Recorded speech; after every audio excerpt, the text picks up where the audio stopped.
So, why is it taking her that long? I mean, they don't give us the same platform. They don't put us, Yeah, it's different platforms. Yeah. It's sounds sad, but a sad but true reality.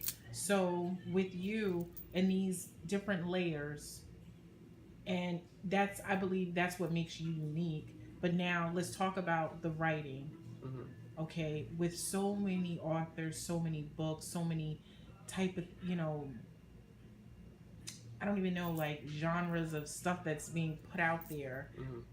What makes you unique in your storytelling, that you don't have to do what the majority is doing to I mean, keep to it make goes a back. buck? It goes back to the integrity. It's even the integrity of my writing. Like, if it can't happen, if it can't happen, I'm not gonna put it in a book and pretend that it can happen. And because of that, there are people out there who are into the type of story that's more realistic. It's a lane for whatever you want to write. Saying it's guys out there that write over the top fairy tale, but it's a lane for them too. But I always say, like, whatever you write, once you put the book out there, it's going to find a reader for itself. You understand? So as long as I'm writing with integrity and I'm writing only what can happen and true to life stories, then it's going to be a true to life reader that appreciates that type of story.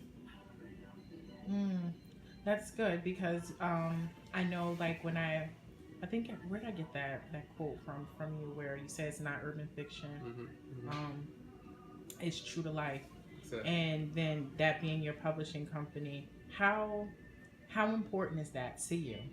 True to life. For me, that's the platform. That's the foundation, and I've built everything around that. Okay. So look at True to Life and just imagine that right there as a platform, and everything that I do piles on top of that. Okay. So, in closing, what would you want people to know? At the If end of at, at at the end the, of all this, the end of all this, what would you want them to know? I want them to know that I did it my way. So, like, for instance, Frank Sinatra Yeah. did it my way. You know what I'm saying? Okay. I didn't do it with the majors.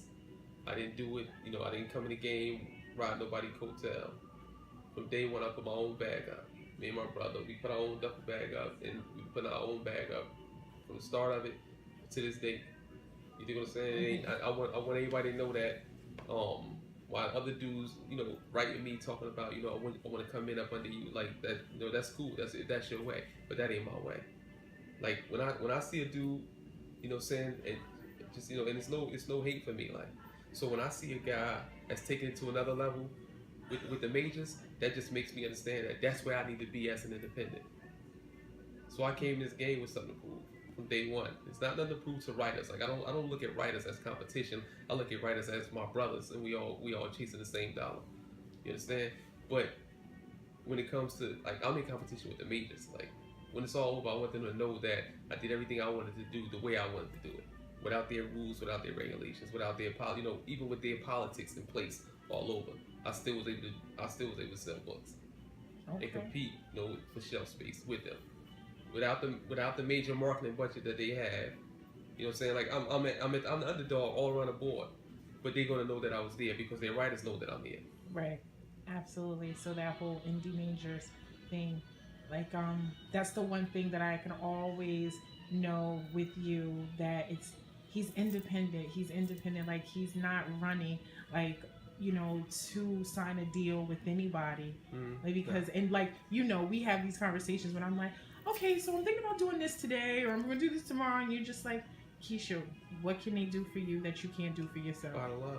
You And say every, it all every the time I ask somebody that, it's not. I mean, what can they really do for you? Like, at the end of this thing, like, when it's over, like, I started writing for my children. Like, at the end of the day, like, I got my daughter right there, 16 years old. Like, when it's over, if she can't take these books to the printer, when I'm long dead and gone, if she can't take that whole catalog and take it to the printer and score some money for herself, then I'm wasting my time here.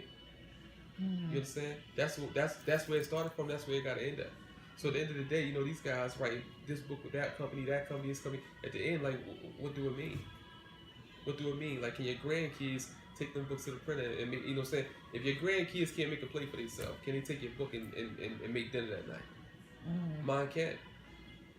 Wow, that's interesting. So now, okay, I do think I have another cornball question. You said I only have one, but can I have You two? can have all the cornball ones you Okay. want. out of all of the titles, which one is your favorite and why?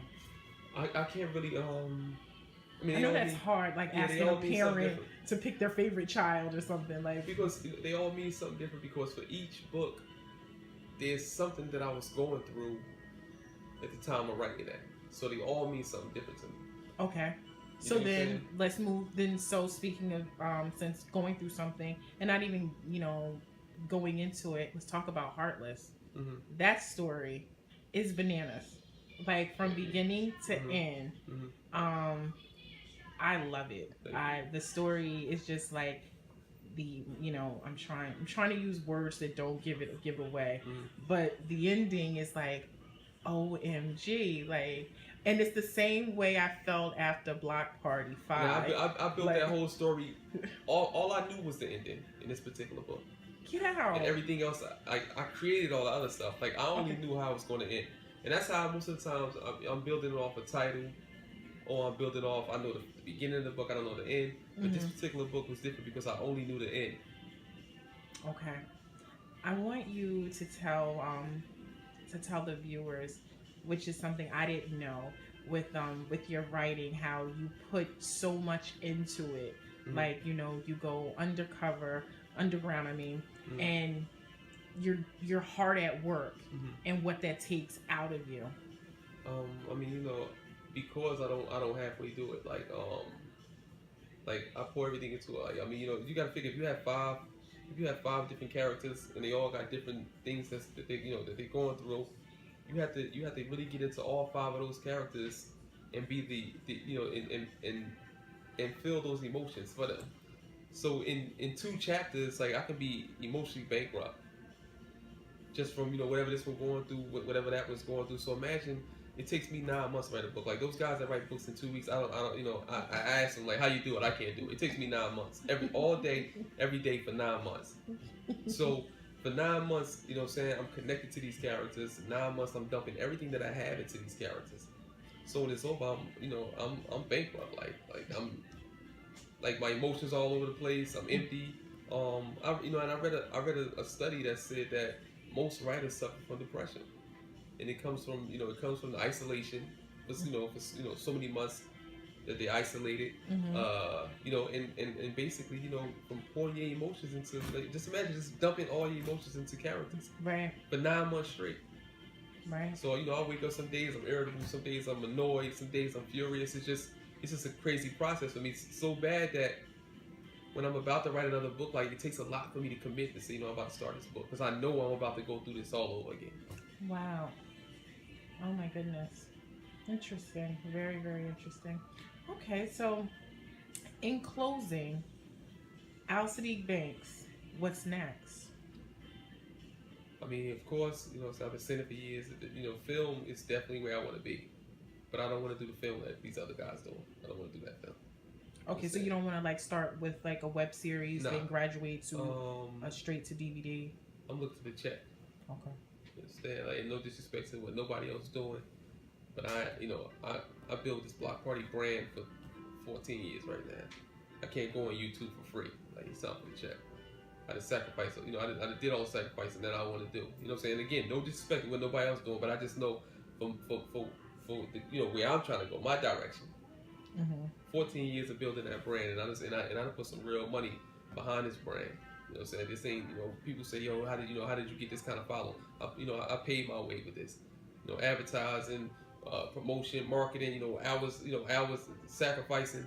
So I just can't go YouTube and just to get 50,000 views and 100,000 views. Like, nah, I need a check.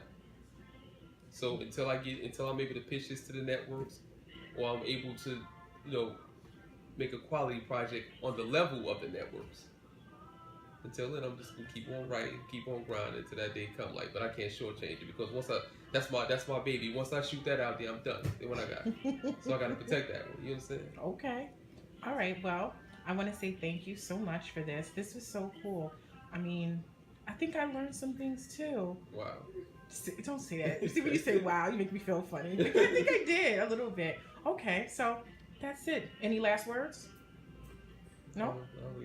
It was enough for me to get on this camera. I don't have nothing else to say. All right.